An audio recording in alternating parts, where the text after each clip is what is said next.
Gandang babae dito.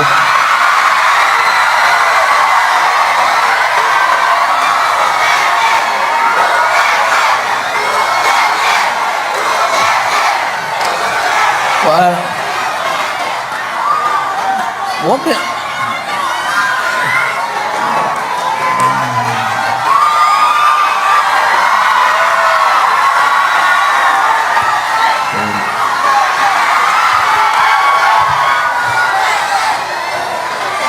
Dalaga ka?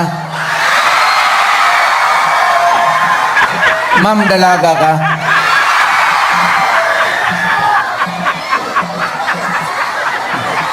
Sana yung pulis, kunin mo nga ito dito.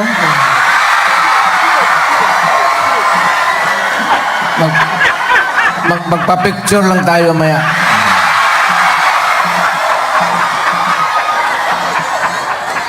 At makatira ka lang man sa Malacanang kasi mga 2 araw.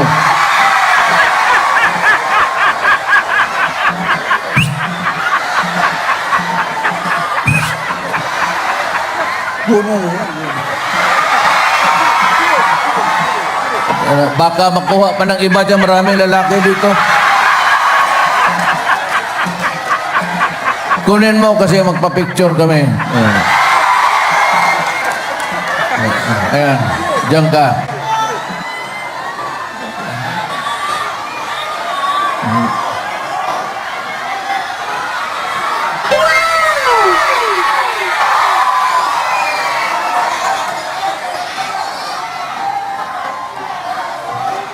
Oh.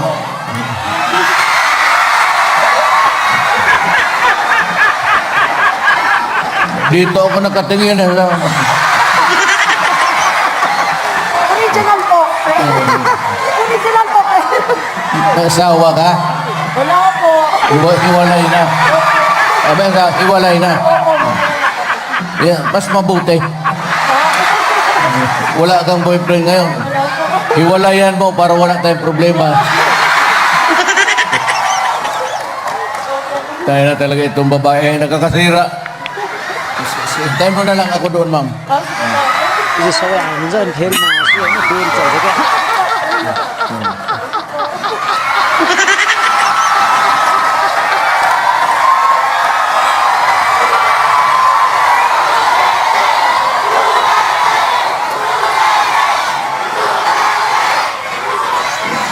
Sige lang. Nasaan yung poster kanina? Ayan, yung dilaw, yung dilaw. Yung dilaw. Sabi sa poster, go, go, go. Alang Cayetano, Bongo, welcome. Thank you very much sa iyo. Sa pag-alalay mo sa ating mahal na Pangulo at siyempre sa pagbabantay mo sa syudad ng Taguig. So without further ado, mga kapatid, Rodrigo Roa Duterte.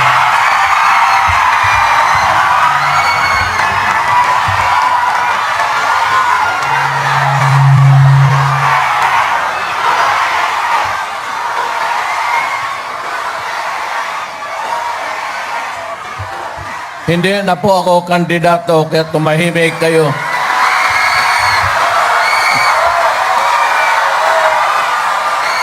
Senator Bongo, Taguig 1st District Congressman Alan Peter Cayetano, Taguig City 2nd District Congresswoman Maria Alarmi Lani Cayetano, Taguig Vice Mayor Ricardo Ading Cruz, PDP Laban Senatorial Candidate Harry Roque, Taguig City 2nd District Councilor Pami Zamora, Taguig 1st District and 2nd District Councilors in attendance. Maupo ko, sorry,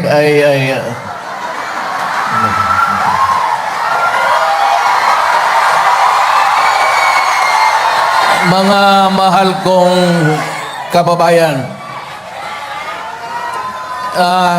dalawa kasi ang sadya ko. Galing ako Pampanga, pero sabi ko magdaan talaga tayo sa Taguig. Kasi nandoon yung rally ngayon at ang lahat ng pumunta dito puro magaganda daw at gwapo. Totoo nga pala. Mga taga Maynila, magaganda. Pero ang lalaki lang ngipin ninyo. You know, una sa lahat, magpasalamat ako sa inyo, mga taga-Taguig, and of course, sila Army, pati si Alan Peter, kasi kayo ang gumawa para maging presidente ako. Ngayon, matatapos na ang termino ko at andito ako uli, talagang alam ko na tinulungan ninyo ako. Kaya niyayaya ko kayo, wala naman akong ginagawa ngayon pagkatapos ng eleksyon, may bagong presidente na at nandoon na ako sa Davao, lahat kayo imbitado.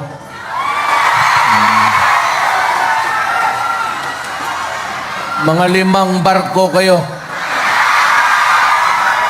At palagay ko talagang, aywan ko kung ano mangyari dito. Pagkarami. You know, wala kang masabi sa mga itong sila Army, pati si Alan Peter. Lahat ng trabaho ng politiko ginagawa nila. Alam mo, minsan, magsabi ka na politiko, pabalik-balik ka, pabalik-balik. Kung magtrabaho lang talaga, kagaya ko, I was mayor for 23 years sa Davao. Naging congressman ako, naging vice mayor ako kay Inday, at lahat na. Alam mo, sa awa ng Diyos, wala naman akong talo. 1988 ako nag-umpisa, tuloy-tuloy na yan hanggang presidente. At ngayon, nandito sa inyo magpasalamat.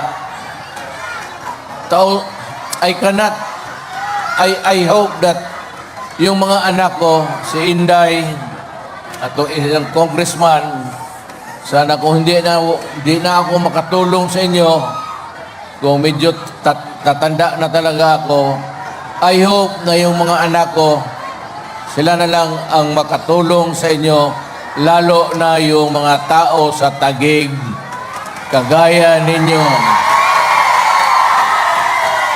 Mga kapatid ko, nung pumunta ako dito, naalaala ko pa, wala akong maraming pinangako sa inyo. Kasi alam ko talaga, and even the presidential debate, mga ilan lang ang sinabi ko. Bigo na ang krimen medyo masama. Ang droga talagang aywan ko. Kasi ngayon bilyon na ang pumapasok. Pero kayo na mismo ang makaalam nito. Bilyon na pumapasok na droga ngayon. I don't know what... Hindi ko alam talaga kung anong gawin natin. Baka naman siguro marunong kayong pumatay. Patayin na lang ninyo yung mga...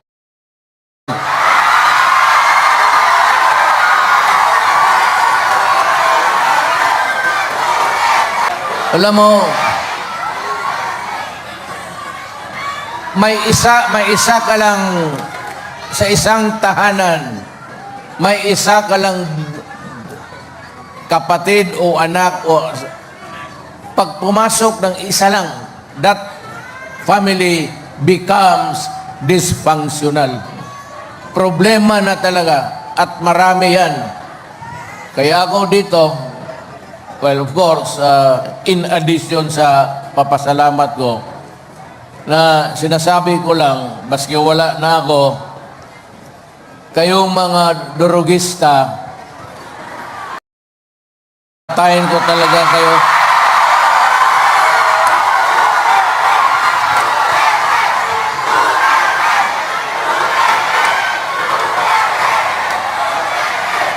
O pati yung mga durugista doon, no? Diyan banda, hindi ko sinasabi kayo. Basta diyan banda. Wala akong masyadong pinangako. Sabi ko, edukasyon. Ngayon, nandyan na ang batas para sa pag-aral tertiary. Tapos na. Sabi ko sa iyo, hospital. Nandyan na ang mga, ano ba yung tawag? Basta may malasakit, kay Bongo yun. Noon, kasi, pag may resita ka sa doktor, pupunta ka pa kung saan, kung wala kang pera, mag-uutang ka. Ngayon, nandyan sa ospital na mismo, maraming tables dyan. Anong problema mo, dyan mo na Original po, pre. nasawa ka? Wala po. Hiwalay na. Sabi ka, hiwalay na. Opo, wala po. Yeah, mas mabuti. Wala kang boyfriend ngayon. Wala po. Hiwalayan mo para wala tayong problema. Tayo na talaga itong babae nakakasira. Hintayin mo na lang ako doon, ma'am.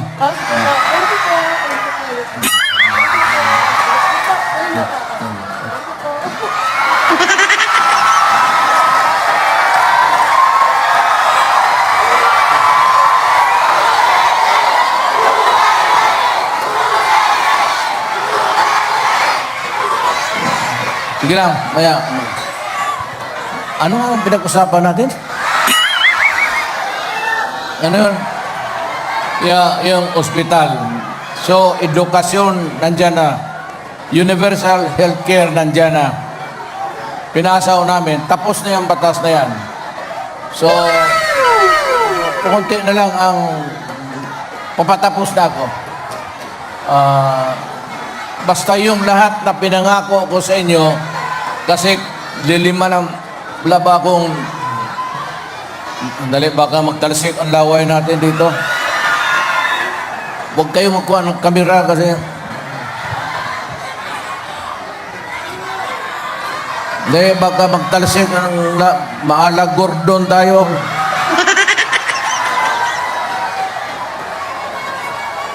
So, yun lang po. Hindi ko na kasi nagkaroon ako doon sa baski na lang kung wala ng iba, pati ikaw. Maya, babawaan kita. Sino pa? So, gano'n na lang. Nandito pala, marami dito ang mga kadugo ko. May Maranao ko dito. Maranao. May mga Maranao saan? Assalamualaikum. So, ano pa? Wala na siguro. Ang akin lang, sa totoo lang, taos puso talaga. Mahal na mahal ko kayo. Kasi tinulungan talaga ako ninyo. At gabay si babakang alaw, ano ko rin yung utang na loob ko sa inyo. Pero ako ito prangkahan, walang halong biro. Kung sakali man may problema ka, tapos baka sabihin mo, makatulong ako, paalamin mo lang yung si Bongo o anong yung congressman ko na anak, si Paulo, ewan ko kung manalo ngayon, depende sa talaga akong naniwala ako ng destiny. Di ko talaga alam nung nanalo ako, bakit ako naging presidente. Hindi ko masyado, ano talaga yan, gulong ng palad. Pero kaya lang, sabi nga ni, there is always a time for everything. pag-anak ko, pag buhay ko. But once upon a time, in Davao and throughout the country, para kang bituin na talagang doon. Pero alam ko na yung bituin na yan, bababa rin ako. Isang sikat, lahat ng katangian nandyan. Mga taga-tagig. Ang lola ko, Maranaw ha. Kayo mga taga-tagig lahat, maraming salamat po. Thank you, Mr. President. And now, may we invite the President together with Senator Christopher Lawrence Paul.